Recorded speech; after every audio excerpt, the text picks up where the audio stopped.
ఇది 11 kV wire అండి. పొలంలో చాలా అంటే చాలా కిందికి ఉన్నాయి ఇవి. ఇంత కిందికి ఉన్నాయి. అంతేకాక ఈ చెట్లలోకి వెళ్ళి వచ్చినాయి. ఈ మెయిన్ లైన్ అండి ఇది.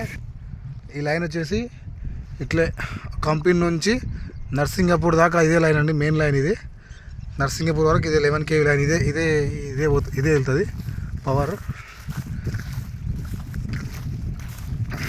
ఇక చూడండి, ఇళ్ళకి వచ్చినట్టయితే మొత్తం చెట్లలో నిండిపోయింది వైర్ అంతా.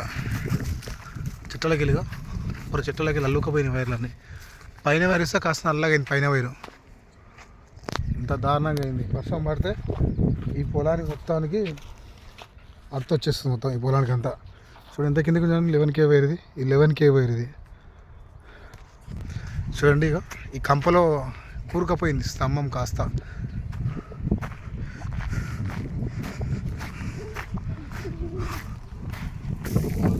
పూర ఇదిగో ఇంత డస్ట్ మీదకి ఇంత ఉందండి.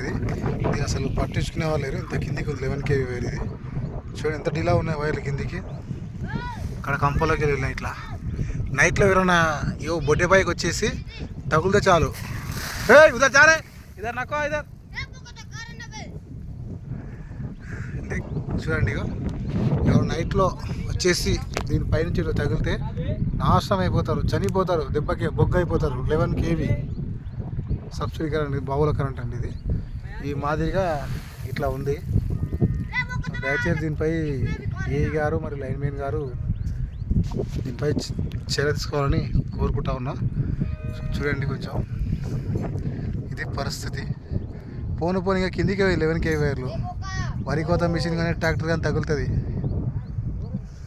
దయచేసి ఈ విషయంపై ఏఈ గారు మరి లైన్మెన్ గారు దీనిపై చర్యలు తీసుకోవాలి. చూడండి సార్ ఎంత దారుణంగా ఉంది.